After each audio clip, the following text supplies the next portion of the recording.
I pledge allegiance to the flag of the United States of America and to the republic for which it stands, one nation, under God, indivisible, with liberty and justice for all.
Hey Patriot Warrior fam, I'm Face, and these are the histories that America forgot.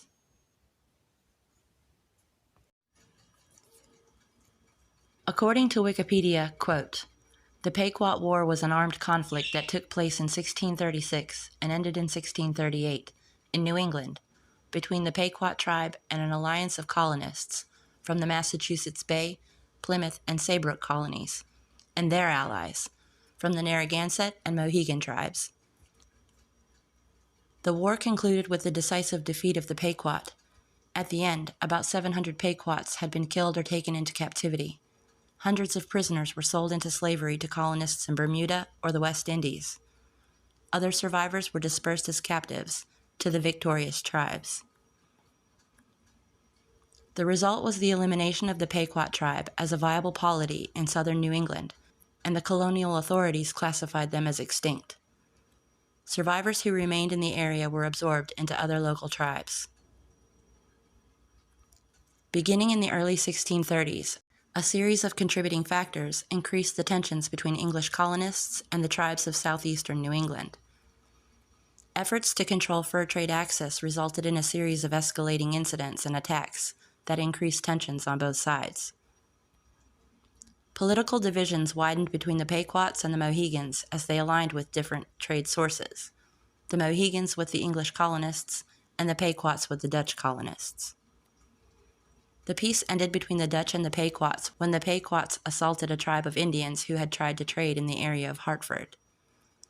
Tensions grew as the Massachusetts Bay Colony became a stronghold for wampum production, which the Narragansetts and Pequots had controlled until the mid-1630s. Adding to the tensions, John Stone and 7 of his crew were murdered in 1634 by the Niantics, western tributary clients of the Pequots. According to the Pequots' later explanations, they murdered him in reprisal for the Dutch murdering a principal Pequot sachem, Tatobem, as they claimed to be unaware that Stone was English and not Dutch. Contemporaneous accounts claim that the Pequots knew Stone to be English. In the earlier incident, Tatobem had boarded a Dutch vessel to trade.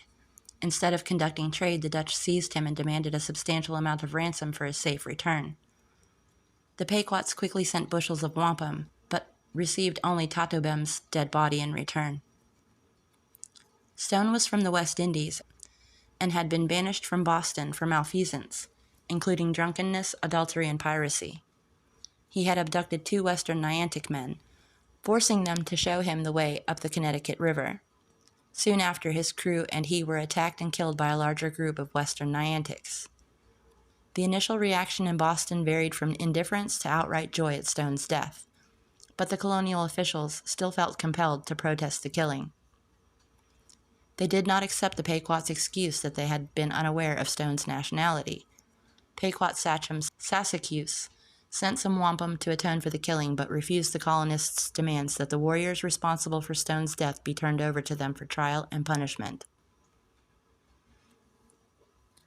The Great Colonial Hurricane of 1635 also placed a great deal of pressure on the harvests of that year, according to historian Catherine Grandjean, increasing competition for winter food supplies for several years afterwards, throughout much of coastal Connecticut, Rhode Island, and Massachusetts. This in turn precipitated even greater tensions between the Pequots and English colonists, who were ill-prepared to face periods of famine. A more proximate cause of the war was the killing of a trader named John Oldham, who was attacked on a voyage to Block Island on July 20th, 1636. Several of his crew and he were killed as his ship was looted by Narragansett allied Indians, who sought to discourage settlers from trading with their Pequot rivals. Oldham had a reputation as a troublemaker and had been exiled from Plymouth Colony shortly before the incident on Block Island. In the weeks that followed, officials from Massachusetts Bay, Rhode Island, and Connecticut assumed that the Narragansetts were the likely culprits. They knew that the Indians of Block Island were allies of the eastern Niantics, who were allied with the Narragansetts, and they became suspicious of the Narragansetts. The murderers meanwhile escaped and were given sanctuary with the Pequots. News of Oldham's death became the subject of sermons in the Massachusetts Bay Colony. In August, Governor Vane sent John Endicott to exact revenge on the Indians of Block Island. Endicott's party of roughly 90 men sailed to Block Island and attacked two apparently abandoned Niantic villages. Most of the Niantic escaped, while two of Endicott's men were injured. The English claimed to have killed 14, but later Narragansett reports claimed that only one Indian was killed on the island. The Massachusetts Bay Militia burned the villages to the ground. They carried away crops that the Niantic had stored for winter and destroyed what they couldn't carry. Endicott went on to Fort Saybrook. The English at Saybrook were not happy about the raid, but agreed that some of them would accompany Endicott as guides. Endicott sailed along the coast to a Pequot village, where he repeated the previous year's demand for those responsible for the death of Stone, and now also for those who murdered Oldham.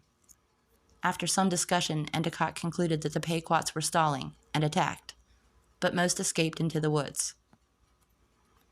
Endicott had his forces burn down the village and crops before sailing home. In the aftermath, the English of Connecticut Colony had to deal with the anger of the Pequots.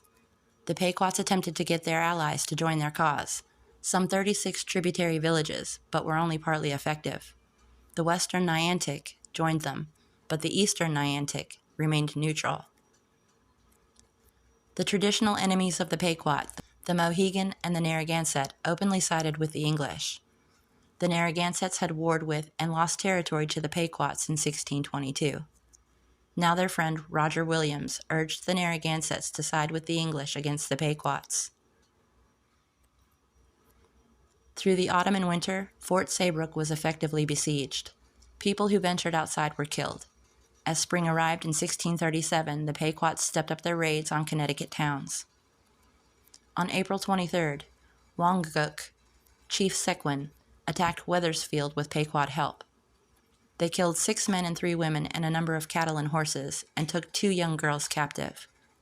They were the daughters of William Swain, and were later ransomed by Dutch traders. In all, the towns lost about 30 settlers. In May, leaders of the Connecticut River towns met in Hartford, raised a militia, and placed Captain John Mason in command. Mason set out with 90 militia and 70 Mohegan warriors under Uncas. Their orders were to directly attack the Pequot at their fort. At Fort Saybrook, Captain Mason was joined by John Underhill with another 20 men. Underhill and Mason then sailed from Fort Saybrook to Narragansett Bay, a tactic intended to mislead Pequot spies along the shorelines into thinking that the English were not intending to attack. After gaining the support of 200 Narragansetts, Mason and Underhill marched their forces with Uncas and Waquash Cook about 20 miles toward Mystic Fort, present-day Mystic. They briefly camped at Porter's Rocks near the head of the Mystic River before mounting a surprise attack just before dawn. The Mystic Massacre started in the pre-dawn hours of May 26, 1637, when colonial forces led by Captains John Mason and John Underhill, along with their allies from the Mohegan and Narragansett tribes, surrounded one of two main fortified Pequot villages at Mystic. Only 20 soldiers breached the palisades gate, and they were quickly overwhelmed, to the point that they used fire to create chaos and facilitate their escape. The ensuing conflagration trapped the majority of the Pequots. Those who managed to escape the fire were slain by soldiers and warriors who surrounded the fort. Mason later declared that the attack against the Pequots was the act of a god who, quote, laughed his enemies and the enemies of his people to scorn, end quote, making the Pequot fort, quote, as a fiery oven, end quote, and, quote, thus did the Lord judge among the heathen, end quote. Of the estimated 500 Pequots in the fort, 7 were taken prisoner and another 7 escaped into the woods. The Narragansetts and Mohegans with Mason and Underhill's colonial militia were horrified by the actions and, quote, manner of the Englishmen's fight, because it is too furious and slays too many men, end quote. The Narragansetts attempted to leave and return home, but were cut off by the Pequots from the other village of Wineshooks, and had to be rescued by Underhill's men, after which they reluctantly rejoined the colonists for protection, and were used to carry the wounded, thereby freeing up more soldiers to fend off the numerous attacks along the withdrawal route. The destruction of people in the village at Mystic Fort, and losing even more warriors during the withdrawal pursuit, broke the Pequot spirit, and they decided to abandon their villages and flee westward to seek refuge with the Mohawk tribe. Sassacuse led roughly 400 warriors along the coast. When they crossed the Connecticut River, the Pequots killed 3 men whom they encountered near Fort Saybrook. In mid-June, John Mason set out from Saybrook with 160 men and 40 Mohegan scouts led by Uncas. They caught up with the refugees at Sasqua, a Matabesic village near present-day Fairfield, Connecticut. The colonists memorialized this event as the Fairfield Swamp Fight, not to be confused with the Great Swamp Fight during King Philip's War. The English surrounded the swamp and allowed several hundred to surrender, mostly women and children, but Sassacuse slipped out before dawn with perhaps 80 warriors and continued west. Sassacuse and his followers had hoped to gain refuge among the Mohawk in present-day New York. However, the Mohawk instead murdered his bodyguard and him afterwards, sending his head and hands to Hartford, for reasons which were never really made clear. This essentially ended the Pequot War. Colonial officials continued to call for hunting down what remained of the Pequots after war's end, but they granted asylum to any who want to live with the Narragansetts or Mohegans. In September, the Mohegans and Narragansetts met in the General Court of Connecticut and agreed on the disposition of the Pequot survivors. The agreement, known as the First Treaty of Hartford, was signed on September 21, 1638. About 200 Pequots survived the war. They finally gave up and submitted themselves under the authority of the Sachem of the Mohegans or Narragansetts. Quote, there were then given to Oncos, Sachem of Monhague, 80, to Mayan Tonimo, Sachem of Narragansett, 80, and to Ninegret, 20, when he should satisfy for a mare of Edward Pomeroy's killed by his men. The Pequots were then bound by covenant that none should inhabit their native country, nor should any of them be called Pequots any more, but Mohegs and Narragansetts forever. End quote. Other Pequots were enslaved and shipped to Bermuda or the West Indies, and were forced to become household slaves in English households in Connecticut and Massachusetts Bay. The colonies essentially declared the Pequots extinct by prohibiting them from using the name any longer.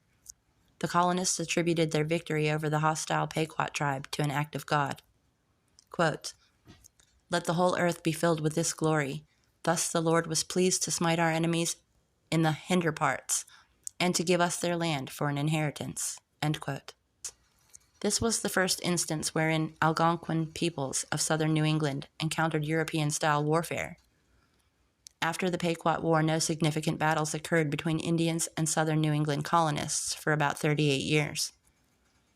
This long period of peace came to an end in 1675 with King Philip's War. According to historian Andrew Lippman, the Pequot War introduced the practice of colonists and Indians taking body parts as trophies of battle. Honor and monetary reimbursement was given to those who brought back heads and scalps of Pequots. Yeah, let's go. I'm unstoppable, do the impossible. I'm irresponsible, yet I'm phenomenal. I got an arsenal, I'm dropping bombs, you know. No, I'm not stopping, no. Conquer the obstacle. To the top, here I go, think I'm chosen to be the king of rock, think the people have spoken. I can hear the tick-tock of the clock, I'm in motion. So now I'm gonna pop, causing all this commotion. Yeah, sometimes I think that I'm unstoppable. Yeah, ready to go, man, lock and load. That's right, I swear to God that I could drop you, bro. Yeah, I got a shot and I ain't stopping, no. That's how I know that I'm unstoppable.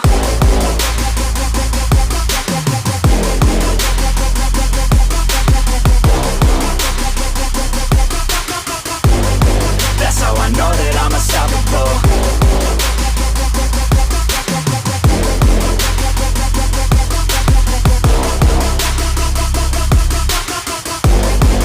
Yeah, let's go. I don't care what they all say. That's right, I'ma do this thing my way. Let's go. Been grinding hard on it all day. Okay, we work hard, then we all play. Yeah, I'm addicted to the grind, man. That's right, so I refuse to waste time, man. Yeah, one day it all will be fine, man. Let's go. Gotta commit to the climb, you know, man. We're back with the Guinness, setting records every minute, every track. In addiction to the fact that we're winning, still we lack, something's missing. Need a track that is hitting, making racks, making millions. Yeah, that's the mission. I don't waste time, no, I make time. All these people wanna hate, fine, I'ma make mine. While you sitting there complaining, I'll be training. While you sitting there just waiting, I'm creating. Yeah, sometimes I think that I'm unstoppable. Yeah.